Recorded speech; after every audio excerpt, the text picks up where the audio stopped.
Alors je vais faire une petite vidéo pour vous montrer à quoi ressemble la course de l'EPFL. Alors il y a une grande zone circuit où en fait on a tout le public qui est autour. Ça c'est assez tendu et par contre c'est super intéressant pour le public, il peut aller partout et choisir son coin favori, un peu comme les circuits de course. Bon, naturellement vous avez vu il y a les obstacles gonflables et on leur a équipé de bâches en fait de protection qui sont par exemple là c'est FAI, c'est Open Drone Festival, Drone Days ils appellent ça ici, et il y a quelques flags aussi. Là-bas c'est la ligne d'arrivée, on va la voir de plus près. Il y a des petits sortes de petits boîtiers en bois penchés avec une cale et ça marche plutôt bien. Franchement pour les départs c'est pas mal. Pas toutes les machines bien sûr, mais ça marche bien. Ensuite on arrive à la tente pilote avec les sièges de e-sport. Donc ici on a les pilotes, ensuite il y a la station de réception, là c'est des duos immersion RC revisités à la sauce suisse. Derrière, donc tu as les pilotes à gauche, et là tu as la ligne des juges, donc c'est des écrans. Et les juges ils peuvent juger en regardant l'écran ou juger avec les lunettes. Et donc ça c'est la poule qui va voler après celle-ci. Donc quand celle-là elle a terminé, les juges deviennent pilotes.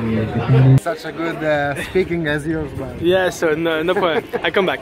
Voici le Marshall, Race Director. Il est aussi aidé de Sacha. Donc c'est lui qui s'occupe de pousser les pilotes et d'aller s'installer, de revenir, de vérifier qu'ils soient prêts, que les juges soient prêts derrière. Et là ensuite il y a Chronodrone qui fait la solution de chronométrage. Et eux ils sont en train de gérer les données. Et ils lancent les courses, etc. Donc moi derrière je vous montrerai après ma régie. Donc là on va voir un départ de course. Ah il manque quelqu'un apparemment. Pourtant il y a 4 machines dessus. Lancement d'une course. Là c'est encore des qualifs. Là. Donc le track il commence sur un speed test ici. Passage de tunnel. Après là derrière on voit pas bien mais il y a un slalom. Ensuite ils font un grand virage à droite. Derrière la gate là. Ensuite ils arrivent sur le château au milieu, ils passent au-dessus. On fait un demi-tour, on passe en dessous. Après on passe au-dessus du tunnel, fait virage à gauche, passage de gate. Ensuite on arrive sur un speed test de nouveau. Après c'est un passage de gate, virage à gauche. Et là il y a 2 machines qui sont côte à côte. Voilà, voilà le track. Je vous montrerai juste après en immersion. Crazy. Là,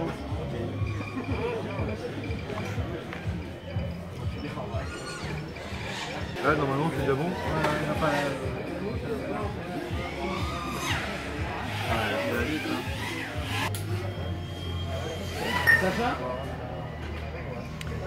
Alors voici un peu le track. Par exemple si on regarde Zaper, on peut voir donc le circuit. Donc là c'est la gate, après le speed test immersion RC. Ensuite la gauche très appuyée. Ah il vient de taper et hop c'est bon, ça repart dans le bon sens en plus. Et hop virage à gauche un peu en montée, là il y a un peu un dévers. Un mur de flag pour casser la vitesse sur la ligne d'arrivée. Ah ils sont ensemble les gars, ils viennent de terminer leur 3e tour.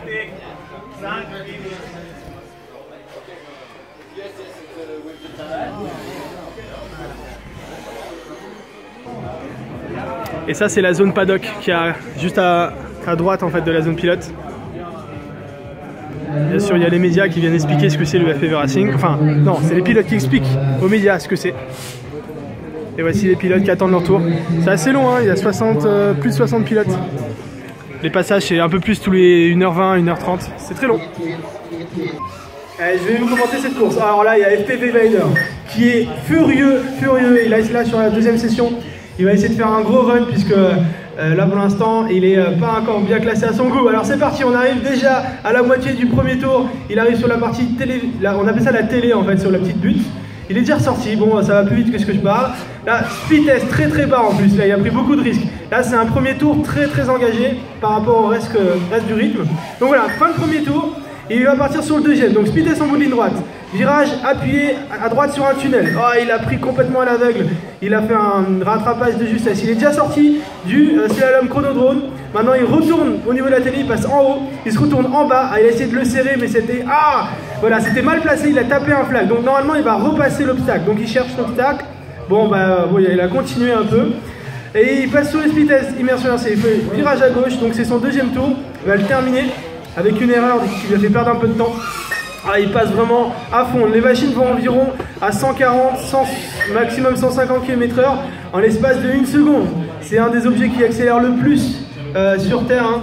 Donc c'est très très impressionnant, je pense, pour vous. Là, il vient de passer de travers la gate. Non, il n'a pas réussi. Il a essayé de faire un coup serré et il a même fait tomber l'obstacle. Il y a un obstacle qui est tombé d'ailleurs après son crash au tour précédent. Il a déjà rattrapé un concurrent, il vient de le doubler à l'instant, vous l'avez rien vu, moi non plus.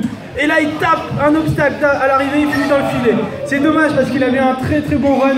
Il avait fait un premier tour en 27.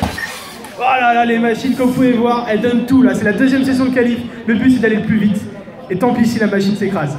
Dommage pour Dario qui s'écrase environ 15 mètres de la ligne d'arrivée.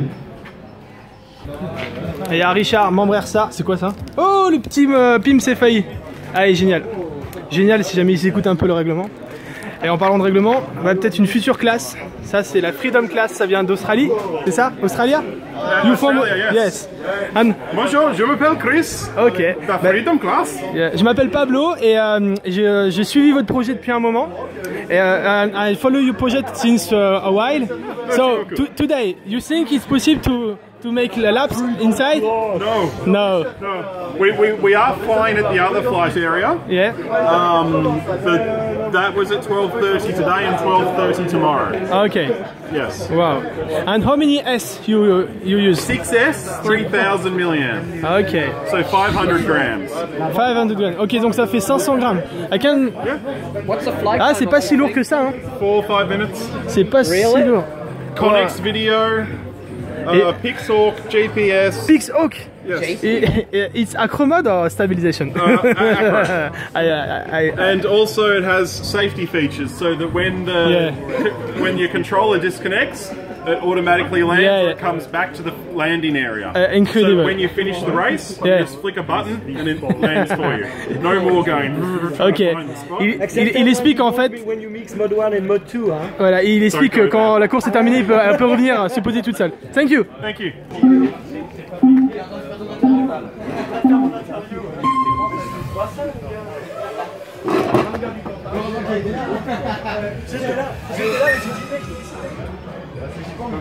Ouais.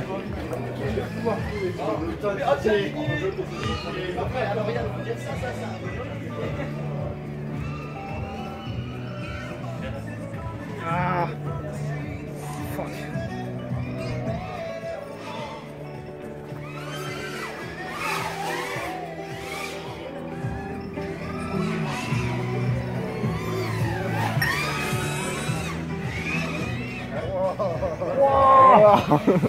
Adrien. Adrien. Je vais voir le mec, je fais prendre le Twitter, je fais t'as vu combien de followers? Il fait sur lui, il y a 10 millions de sur machin, il fait ça. Et après je fais, je peux aller tout seul avec ça? Il fait non, non, ça se fait pour les. Ah bon? J'appelle Suzanne, la mec de la feuille, je fais. Ah bien sûr, mais j'ai un cas, pourquoi et tout? Mais t'inquiète, je dis que tu peux y aller. On s'est amplifié le truc.